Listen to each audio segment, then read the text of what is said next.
Hello and welcome to the next video. Today we're gonna speak a little bit about metrics, how to produce them with Quarkus. So you can use metrics for any application where you want to measure something. For example, how long the method works, how much does it executed, and similar stuff like, the highest value that return or similar, right? So I have here a preset that has one extension. So we have a Quarkus Maven plugin, final create, tech.now, metrics, and one extension, of course. Let's create and open it up in IntelliJ IDEA. So you can also use the, so I'll go to the metrics folder. If you have already a project, of course, you can do Maven v Quarkus, add extension, and then minus the extension equals metrics, like this. So that's if you want to have it in existing application, we're going to create a new one for the test. All right, so let's open it up in IntelliJ IDEA.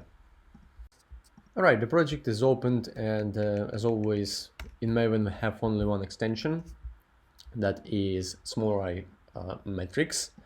And let's go to the Java folder and let's create a new class called tech.now number resource. So we'll return a random number from this resource. So we'll have a path, of course. Let's say the path would be a number, right? Something like this.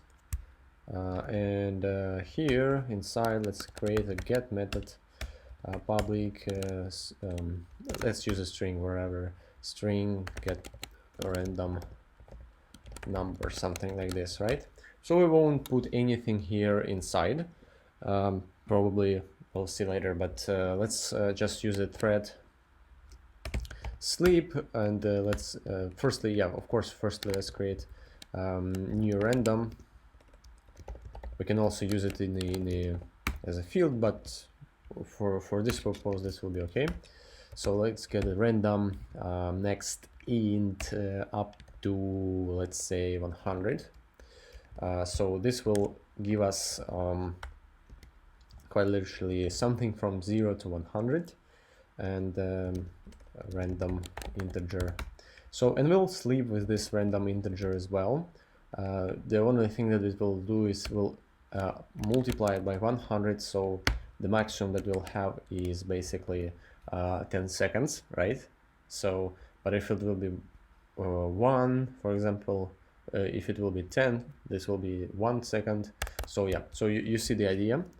We'll add an exception in the method result, and yeah, so we'll return this random integer like this, whatever.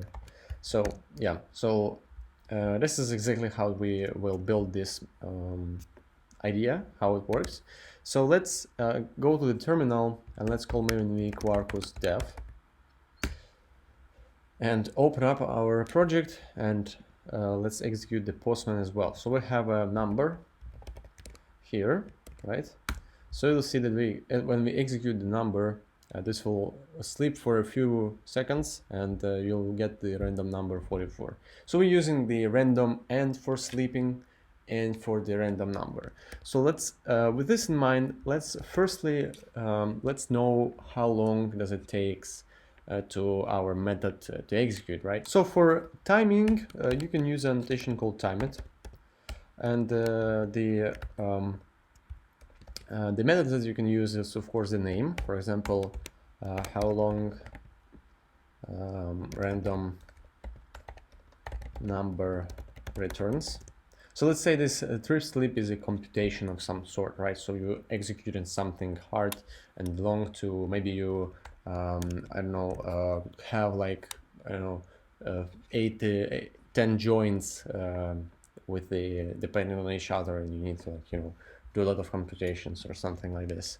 So we can also specify a unit in which we will capture our data. In our case, we can use there is a metrics unit, metric units, which you can use, and let's use milliseconds, right?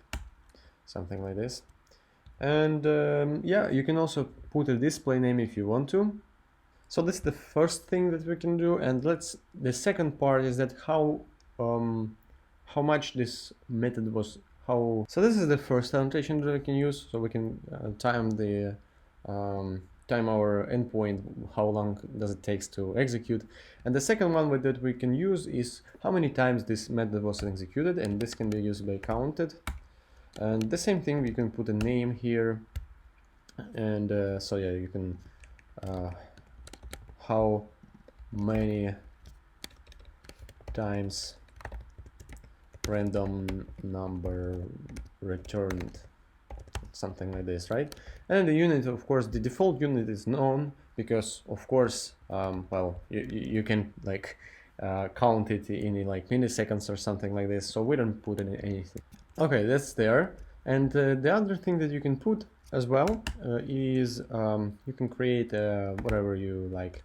Let's create an integer max number or last number. Let's use a last number equals 0, for example, right? And here we can create a new method which won't be executed anywhere, but you can create a public. So it will be integer get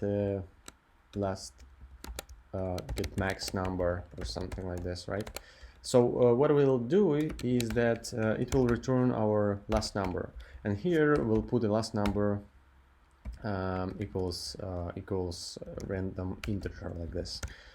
So here we'll put a gauge here.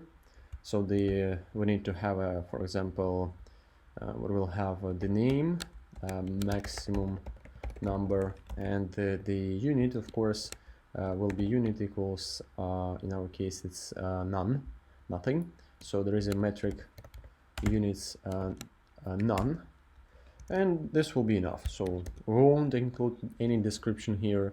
So with this in mind, let's go to the Postman. So let's execute Postman several times. So we have a slash number and we have a 26 here, and let's execute one more time, and this time we got something big, 47, sorry. And now what you can do is go to metrics application, and you'll get a lot of interesting information. And actually, let's add one more extension here. Let's close this app and call the NV Quarkus add extension minus the extension equals, so we need to have rest easy JSON-B. In this case, with this extension, we'll have the same thing in JSON. So let's start our Quarkus dev, of course. And yeah, so it started. Let's go with the Postman. Let's call the number a few more times. So this is a 6, right? We call it one more time. We get what will it be? Let's see, 73, right? Then we have something big again as well. Let's see. Wow, this may be 90. 94, right? Okay, so we have 3 executions, right?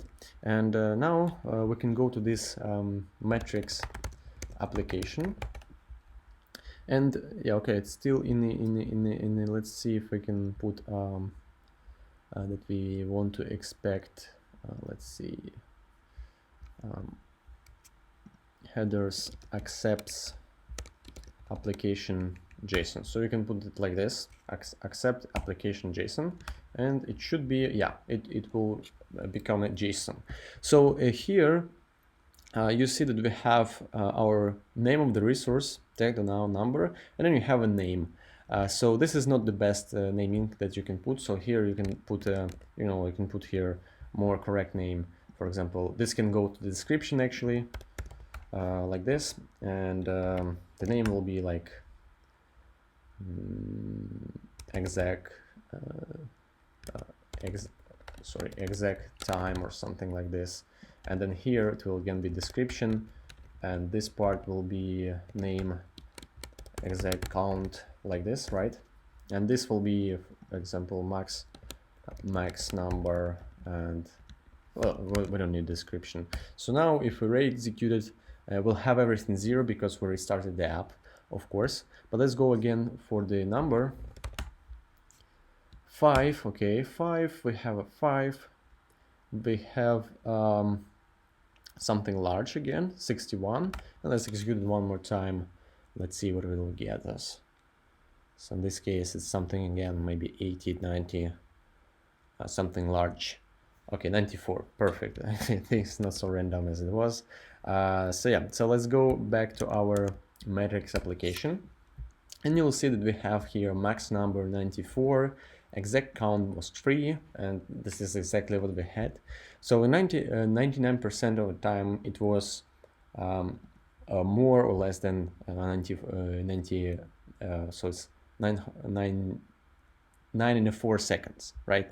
So minimal time was 5 seconds. It's actually 0.5, sorry, because we had the 5 number, and then maximum of course was 9.4 seconds. So this is in milliseconds. That's exactly what we mean. And there is a lot of different statistics that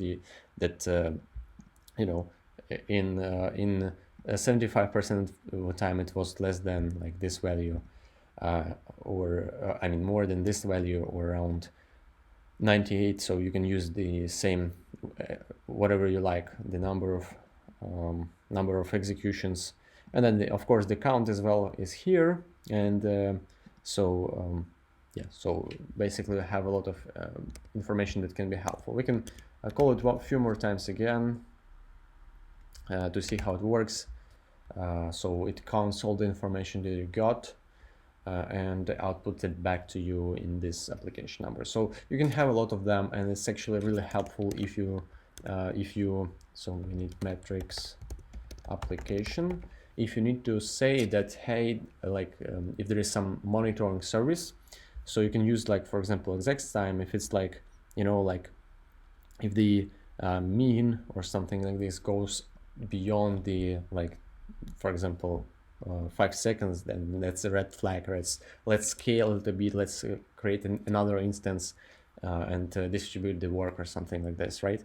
So yeah, so you can see the count is also 5, and yeah, so this is exactly how the metrics works. I hope you like it, and if you will have some issue that will need to have a metrics for some endpoint or whatever, I hope you will remember this metrics library. So yeah, now you know how to use metrics. Hope you like it, and I'll see you in the next video.